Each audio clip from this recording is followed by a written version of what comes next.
she said she was starting to feel pretty good about it. Like, maybe we're going to get this bleeding under control. Maybe it's going to be fine. And then she looked over and she saw me Googling, urgent care is near me. And she was like, nope, this is going to need something else. Hi, I'm Carrie. And I'm Molly. And you're listening to the Two Sisters on Adventures podcast, the Wallowas final episode. And I'm realizing I've gotten lazy. It's Wallowas, not Wallowas. We looked at it in an informational booklet in the back of Rachel's car on our drive there, which was conveniently placed in the seat backs for our reading. By coincidence, for sure. It said Wallowa like Kapawa. Yep. So unless we pronounce Kapawa incorrectly, I think that's how it's pronounced. We're 99%. We're 100% right 100% of the time, 60% of the time. Whatever that saying is. Oh, wow. So I think I said it totally wrong. So we'll just move on. So last week we said that we'd asked Rachel if she thought that she wore the underwear on her finger all night long. Molly thought that she did not. I thought that she did. Rachel said she's not really sure. She thinks that she did wear it all night long. But the only reason I want to die on that hill is just because I think I would have gotten the underwear back if she would have taken it off that night. And I never got it back. Not to embarrass Rachel or anything like that, but I never got it the back. Next year when we were going to start our backpacking trips up again, we were like, okay, we're getting out all our gear, and she found Carrie's bloody emergency first aid underwear in her pack. Cloth. Yeah, exactly. So anyway, I didn't get that back, but I think that if she would have taken it off that night, I would have taken it. Anyway, that doesn't matter. So I know it seems like you've been dwelling on it for quite a while. I want them back. Yeah, can you please send them back, I Rachel? don't actually want them That's back. why we made this whole podcast, to just get to this pivotal moment of asking Rachel to give Carrie her underwear back. So just message me.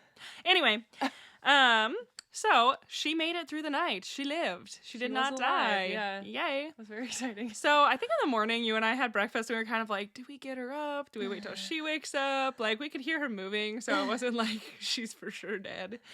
But I don't think she got up for a while, which does make sense when you've got a big cut in your finger.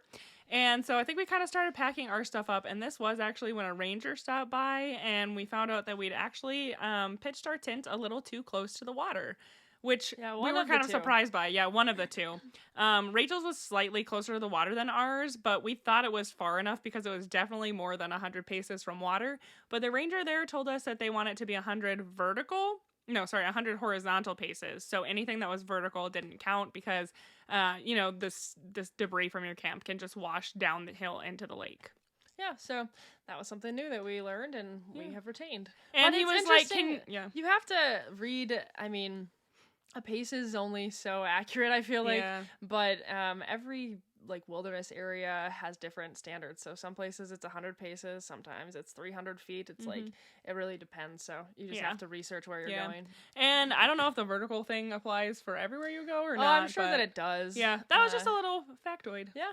So we packed all our stuff up. Once Rachel got up, we packed up her stuff for her for sure. I don't think she had any breakfast, right? She didn't. Yeah, I don't really remember. I just know that it's kind of, you think about all the different camp chores you do, and so much of it is like reaching and grabbing and stuffing things into other things, and it's like a lot harder when one of your fingers is in a lot of pain. Yeah. And you're in a lot of pain in general, I would say. And you've got a big underwear finger on your hand. Exactly. So anyway, we debated that morning if we should take it off and change the dressing, clean it or anything. And then we said, nah, it's not bleeding right now. Let's just get out of here. Yeah. So, we didn't know, it's not oozing through all the layers of wrapping. And we thought hard about if we wanted to change the dressing. And then we were like, we should probably just keep it where it is, because who knows what's going to happen when we open everything up. We departed, and we had an 8-mile hike back to the trailhead. And I don't remember anything too eventful about our hike back down, because it's a loop. Once again, there's maybe the last quarter mile you get back to the trail and kind of share it. And so it was kind of interesting to return to that. This was actually an interesting fact. So when we bought our Sawyer Squeeze, which is our water filter, we always just used the bags that came with it. Well, on this particular trip, one of our bags, started leaking right around the spout. Yeah, so we were going to fill up with water right when we were heading back downhill from Ice Lake. And I was starting to put pressure on the bag to fill up a water bladder.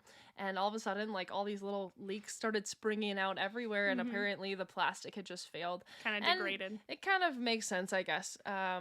I don't think we'd used it too many times. Probably a total of like 8 or 9 days. But I don't know if it's like the we'd also highest used it quality. on like 3 different trips that summer. Yeah, and So. I mean, we were really putting a lot of pressure on that bag because you have to with the Sawyer bags. They're so hard. Mm-hmm. So yeah, we decided to try to pursue other options as far as water.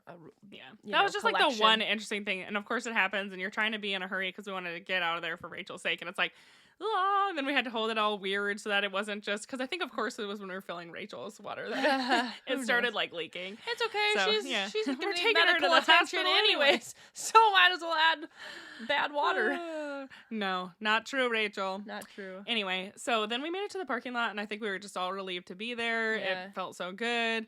Of course the car was unbelievably hot because it was getting to be a hot day, and the thing that we discovered that we have carried on not doing in the future, always bring an extra set of clothes when you're going to be in the wilderness that long. We did not bring a pair to change into when we get into the car.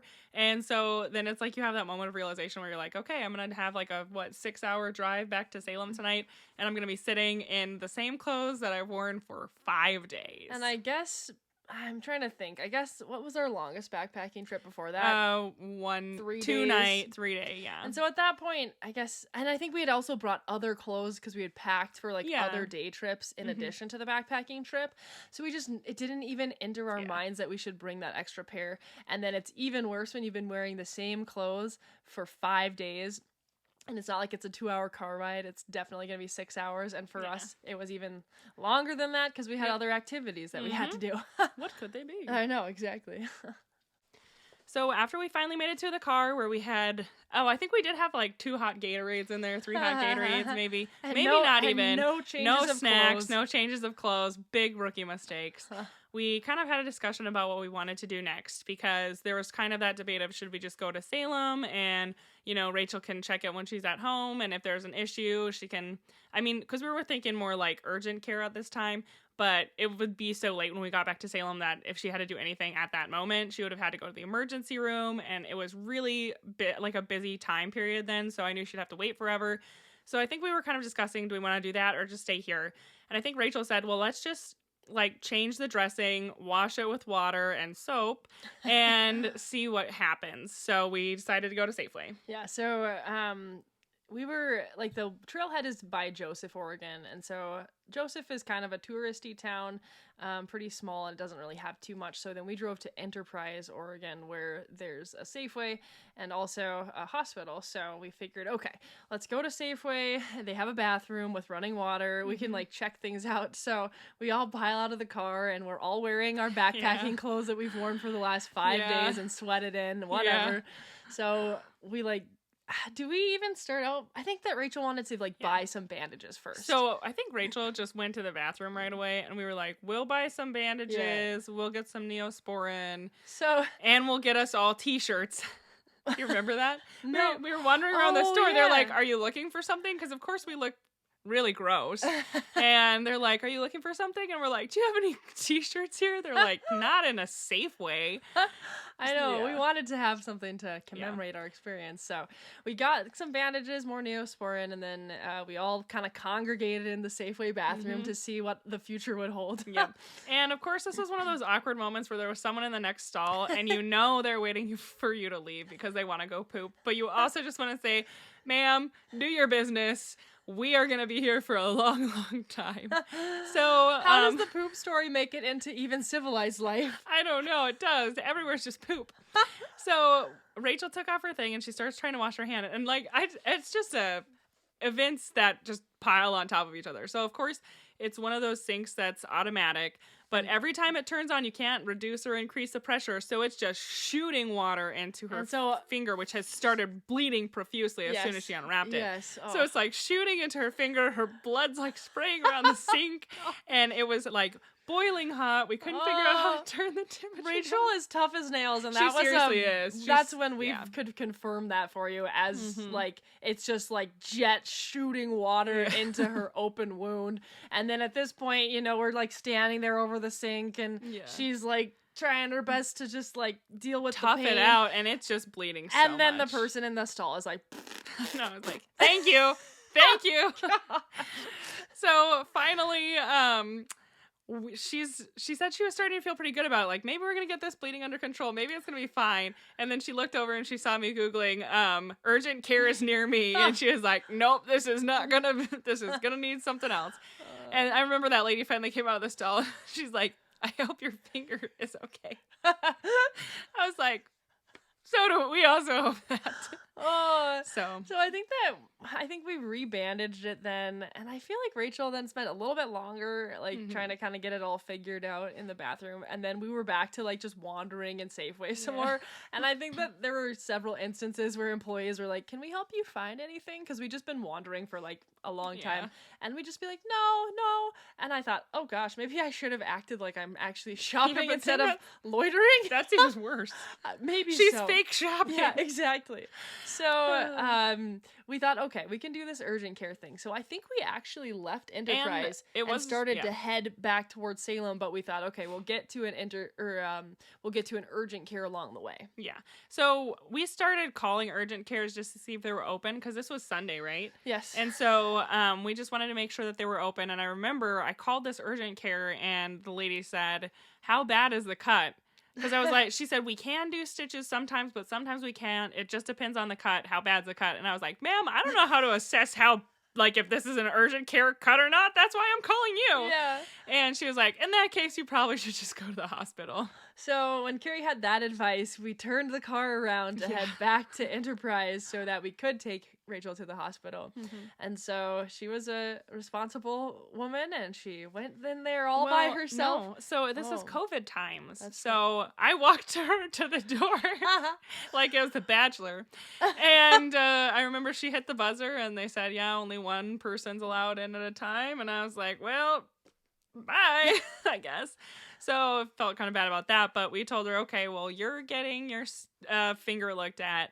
We'll get some sandwiches and we'll buy us matching t-shirts. And I really wanted to find a t-shirt that said, I went to Wallowa Memorial Hospital and all I got were these lousy stitches. But we couldn't find a shirt that said that. So we just got these ones that say, Eagle Cap Wilderness. So we actually went all the way back to Joseph, and we actually got to be tourists for a little bit, and we went shopping. And then when we got back to Enterprise, we went to Subway, which I was even craving Subway this afternoon. And I told myself, no, Molly, you can eat Subway this summer. Yeah, actually though. So I'll punt that down the road a little ways. But yeah, we just had a great time, and Rachel but had also to laugh. we felt bad. Oh, we didn't. Okay. Yeah, we weren't just like, I'm like a bird. You know what I mean? I was like, no, I felt bad. We had a great time, as in we were like, oh my gosh, I hope Rachel's okay. I wonder how she's doing. I guess we'll get these t-shirts and sandwiches. Yeah. We were wondering about her. Yeah, and I feel like we texted her too about the sandwich. She was like, I don't want a sandwich. And we're like, we're getting her a sandwich. That's what she wants. She's going to want one. Yeah. And it's true. She did want one. So Rachel's side of the story, which regrettably we have to tell because we don't know technology. I don't know technology good enough to have somebody call in. But she tells this story and it's so funny. So she went into the hospital. Of course, it's a very small emergency room and an urgent care. And she said there's another guy there and he sees her and she's just sitting like this, because she's compressing and elevating because it was bleeding a lot again. Mm-hmm. She's just compressing and elevating. And this guy's watching her and he's like, got a laceration? She's like, yep. This hospital is real good with lacerations. She's like, okay. Here's all. Get it on a backpacking trip? Yep. I came here for a backpacking trip and I never left. And she said, she's just like, what is happening? Like, am I following the same man's life trajectory where now it's like you get the laceration and you're trapped there forever?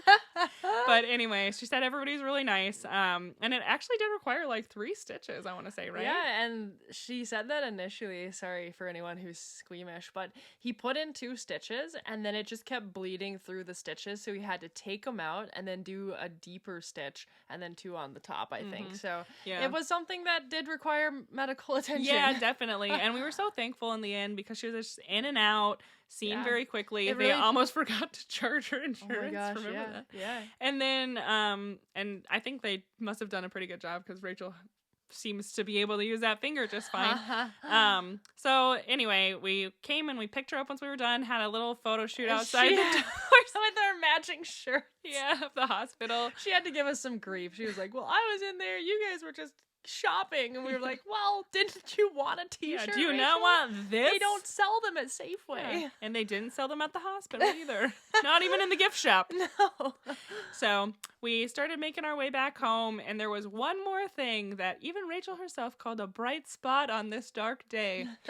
We love Hermiston melons. If you're ever in Oregon in like July-ish, be on the lookout for any Hermiston watermelons, because they it's like a special growing environment, basically the gorge that they grow, and it gets so hot in the day and so cold at night that they really just store all the sugar that they make. And the volcanic soil is very fertile too. Mm-hmm. And so I have always loved watermelons, but when I lived in Oregon, I mean, I was just obsessed with these Hermiston melons. Like, I had coworkers who said they couldn't go a week without hearing me talk about watermelons, and it's true, and they deserve it. So we knew we were going to drive through Hermiston on our way home, and we'd researched, and we found a warehouse for Walkley Farms, and we went and we picked up those melons, and we got a shopping cart, yeah. and we're walking around, and we're picking up we asked one of the like family members who was working there, we're like, well, how do you find a good watermelon? And he's like, well, as long as it has a Walkley Farm sticker, it's a good one. Yeah. Okay. And he's not been wrong. Enough said. Exactly. So we found, it was like, we got watermelons and all kinds of other stuff. Cantaloupe. How many did we get though? Like 5? Yeah. 6, I want to say. Rachel hardly took 2. We took 2. We hardly had enough room in her Jeep for just all of our other things, and then we're like wedging watermelons in there as well. But that was a pretty bright spot on the day. It was like just so fun to go to the warehouse, and they even were just like carving out pieces of watermelon out of a communal. Was, like, the grandpa was like sitting at the table, reclined, like just carving pieces of watermelon. For it was people awesome. I know. I was like, I want to live here. Carrie and I, I think we've only made it back there one other time, but I think if we could go there every year, just as like a fun vacation, we would totally go there. Such good watermelon. Yeah. So luckily there was that to end our story on a positive note, and all of us ended up okay. All of us look back semi-fondly on that trip, and I think it bonded us closer as friends. I would agree. Yeah. And then, so we had our 6-hour drive back to Salem still, and then of course, to add insult to injury, like Rachel drops us off at our house, and then she gets to her place, and she texts us because apparently she had left her air conditioning off while she was gone. Yeah. And it was about 90 degrees in her house. She was like, it's 90 degrees in my house. I've wrapped my hand in like a bread bag so I can wash my hair. And I was just like, oh no. Bless you, Rachel. Yeah, so. But the good news was, once again, going to Wallowa County Regional Medical Center, whatever it's called, she was seen in like an hour. Yeah. That was it. And if we would have waited to get back to Salem, I talked to some of my friends, and because it was like, it was one of the hottest weeks, I think, too. So people were having heat stroke, and that's why the emergency room was so backed up. But I think they said the wait would have been like at least 8 or 10 hours for something like a laceration. Exactly. So, and they're good with lacerations. Yeah, they're good with lacerations in Wallowa. So anyway, to wrap that all up, it was the best of times. It was the worst of times. Thank you so much for listening to another episode of the Two Sisters on Adventures podcast. We hope you enjoyed this series on the Wallowas, and that you learned stuff that was valuable for you in terms of knowing when to stop, knowing when to turn around, being knowing part of when a to team. Keep going. Yeah, knowing when to keep going. Knowing when to go to an urgent care versus an emergency room, and knowing when to buy watermelons and t-shirts. Yeah. So I hope you guys have a good week, and we can't wait to get another podcast out for you guys on we don't know what yet. We're deciding. And also, if you enjoy what we share, feel free to give us a rating and review on the platform of your choice. Until Until next choose. time. Bye. Bye.